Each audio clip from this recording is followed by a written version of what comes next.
रसूलुल्लाह सल्लल्लाहु अलैहि वसल्लम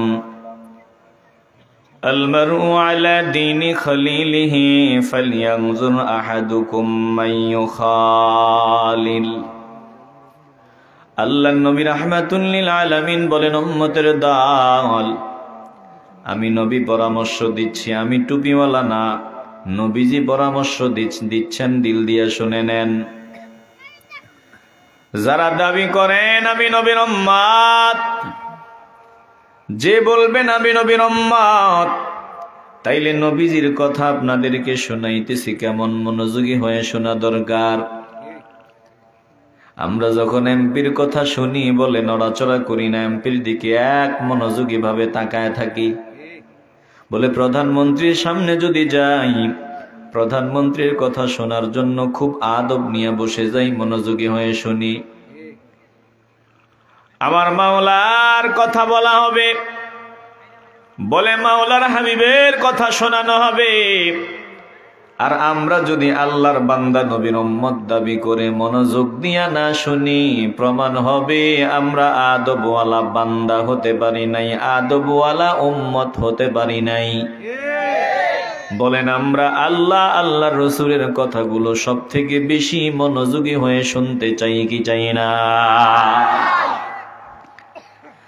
আল্লাহর নবী বলেন, ক্বালা রাসূলুল্লাহ সাল্লাল্লাহু আলাইহি ওয়াসাল্লাম আলমারউ আলা দীনি খলীলিহি ফালয়ানজুর আহাদুকুম মান ইউখালিল। প্রত্যেকটা মানুষ তার বন্ধুর আদর্শের অনুগামী হয়। আপনি যাকে বন্ধু বানাইবেন, বন্ধু যেমন হবে আপনিও তেমন হয়ে যাবেন। বন্ধু যদি চোরকে বানান, আপনিও চোর হবেন। বন্ধু যদি একজন আশিকে রসুলকে বানান, আপনি আশিকে রসুল হবেন। বন্ধু যদি একজন ইয়াজিদিদেরকে বানান, আপনি ইয়াজিদের দলের হবেন। বন্ধু যদি একজন হুসাইনি প্রেমিককে বানান, আপনি হুসাইনি মুসলমান হবেন।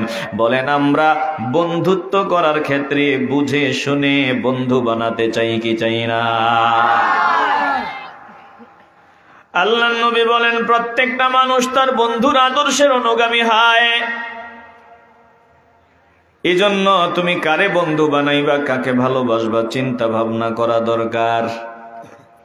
বলে বন্ধুত্বের অনেক দাম, সোহবতের অনেক দাম। আপনি যেমন হবেন, যাকে বন্ধু বানাবেন, ধীরে ধীরে আপনিও তার মতো হয়ে যাবেন। বুঝাবার জন্য বলি, একটা পাত বলে লোহা, লোহাটার ভিতরে, লোহার টুকরার ভিতরে চুম্বকের আকর্ষণ বলে এটা চলে আসবে কিভাবে? যদি আপনি লোহার সাথে চুম্বকটা রেখে দেন, একটা চুম্বকের টুকরা যদি লোহার সাথে ঘষাঘষি করেন, এরপরে দেখবেন চুম্বকের কাছে গেলে চুম্বক যেভাবে লোহা জাতীয় জিনিসগুলারে টেনে নিজের বুকের সাথে মিশায় নেয়, বলে লোহাকে চুম্বকের সাথে ঘষাঘষি করার কারণে দেখবেন লোহার ভিতরেও চুম্বকের আকর্ষণ পয়দা হয়। জোরে কোন ঠিক কিনা? একটু দিল দিয়ে অনুধাবন করেন রে বাবা, সোহবতের অনেক দাম, সোহবতের অনেক গুরুত্ব। এজন্য আমি অনুরোধ করে বলবো, আজকের আলোচনা একটু দিল দিয়া শুনবেন। যদি আপনি আল্লাহওয়ালাদেরকে বন্ধু বানাইতে পারেন, আল্লাহর খাঁটি বান্দাদের সাথে ওঠা বসা করতে পারেন, মহব্বত করতে পারেন, আশা করা যায় আমার আল্লাহ তিনাদের উসিলায় আমাদেরকে মাফ করে দিবে। গোলাপ ফুল দেখবেন, এই যে ফুলটা যে ধরেন, এটাতে দেখবেন কিছু কাঁটা আছে।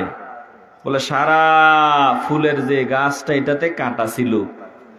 খেয়াল করে দেখবেন ফুলের কাছাকাছি কিছু কাঁটা রয়ে গেছে। সবগুলো কাঁটা ফেলে দেওয়া হয়েছে, ফুলের কাছের কাঁটাগুলো কেন ফেলে দেওয়া হলো না?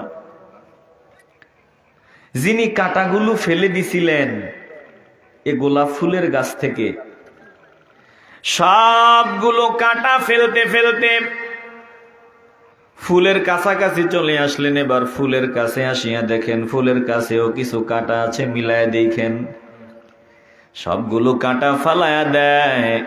ফুলের কাছের কাঁটাগুলো কেন ফেলে দিল না? বলে বুঝো না,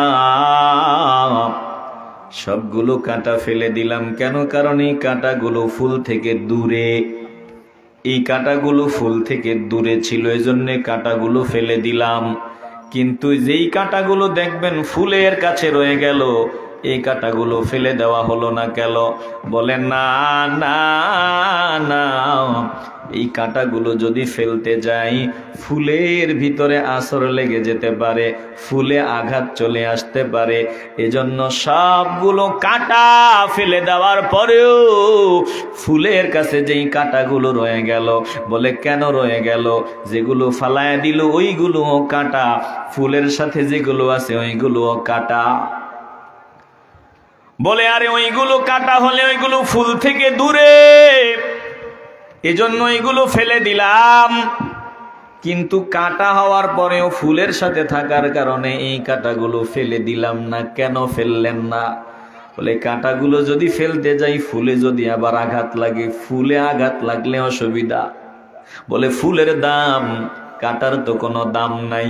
এই জন্য নিচের যত কাঁটা আছে, দূরের যত কাঁটা আছে ফালায় দিলাম।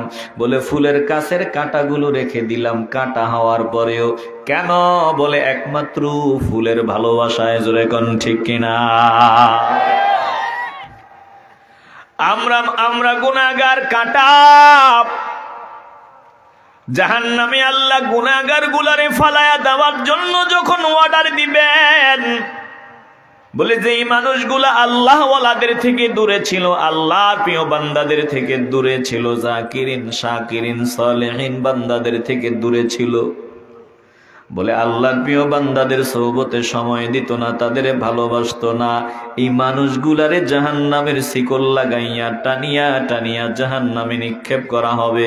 আর যেই মানুষগুলা জমিনে আল্লাহর নবীর আশেকদের সাথে বন্ধুত্ব করেছিল, তাদেরকে মহব্বত করেছিল, তাদের কাছে ছিল, তাদের সোহবতে সময় দিত, তাদের কথা শুনতো, বয়ান শুনতো, মহব্বত করত, এই ভালোবাসার কারণে, তিনাদের সোহবতে সময় দেওয়ার কারণে আমার আল্লাহ এই বান্দাগুলাকে জাহান্নামের আগুন থেকে বাঁচায় দিবে। বলেন যা বলতেছি কথাগুলো বুঝে আসতেছি নি? এজন্য দিল দিয়ে অনুধাবন করেন, যে যেমন আপনি তেমন হবেন।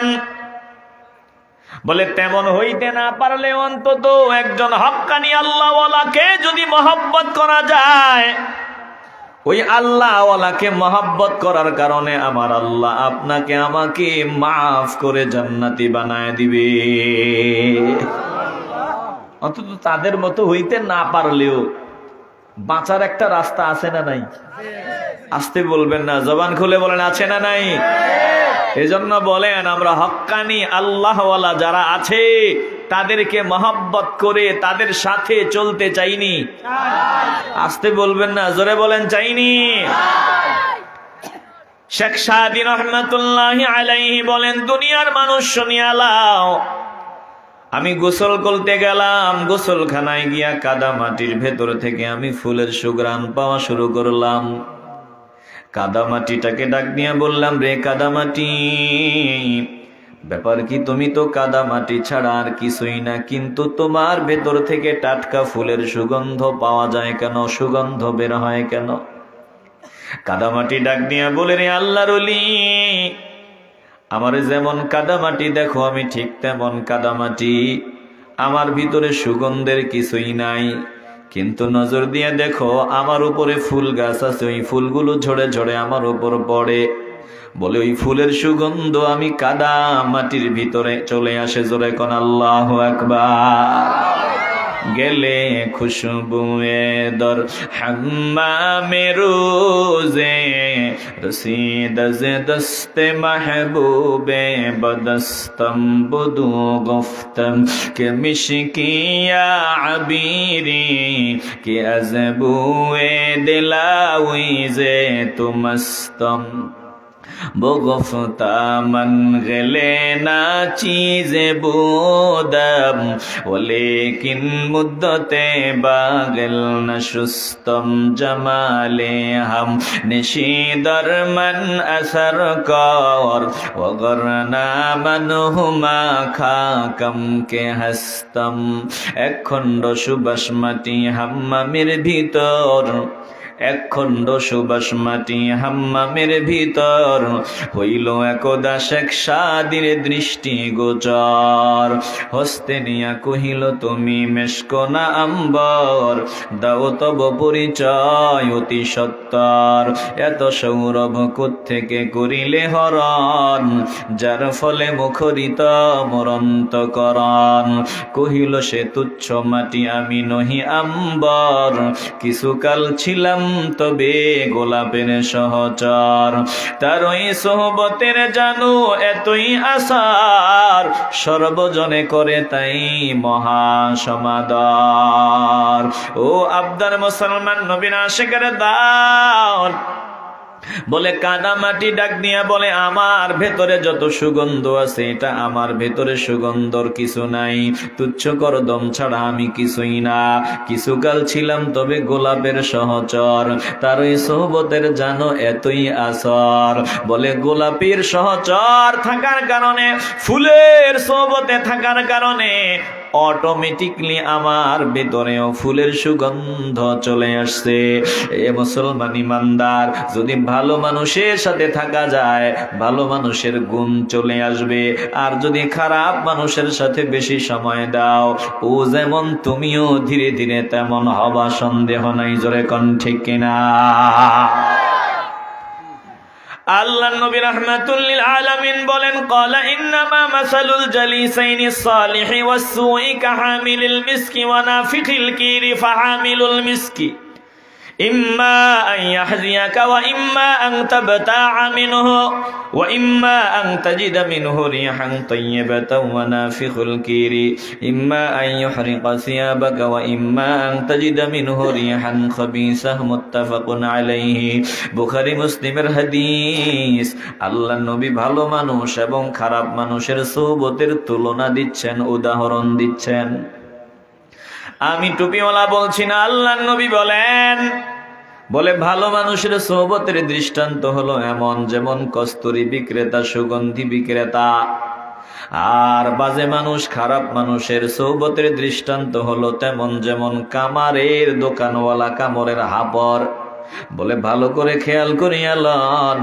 তুমি যদি কামারের দোকানে যাও কামারের দোকানে গেলে কামার যে হাপড় দিয়া ওই কয়লাগুলো হিট দেয় গরম করে বলে কামারের দোকানে গেলে কামারের হাপড়ের হিট দিলে কয়লার ছিটে ফোঁটা তোমার জামা কাপড়ে আসবে তোমার জামা কাপড় জ্বালায় দিবে আর যদি জামা কাপড় জ্বালায় নাও দেয় কামারের দোকানে যে কয়লার একটা উদ্ভট গন্ধ উদ্ভট দুর্গন্ধ বলে দুর্গন্ধ অটো যদি 10 মিনিট ওখানে সময় দাও কামারের দোকানের কয়লার দুর্গন্ধ তোমার সারা গায়ে চলে আসবে জোরে কোন ঠিক কিনা আর যদি একজন ভালো মানুষের সুবতে যাও বলে ওটার দৃষ্টান্ত উদাহরণ হলো এমন যেমন তুমি সুগন্ধি বিক্রেতার কাছে গেলা আতর বিক্রেতার কাছে গেলা আতর বিক্রেতা ডাক দিয়ে বলবে হাতটা গায়া দেন বলে তুমি হাত আগায় দিবে একটু ফ্রি আতর তোমার গায়ে লাগায় দিবে আর যদি ফ্রি আতর নাও লাগায় দেয় অন্তত ওই যে সুগন্ধি বিক্রেতার দোকানের সুগন্ধ তোমার গায়ে আসবে তোমার নাক দিয়া ভিতরে ঢুকবে জোরে কোন ঠিক কিনা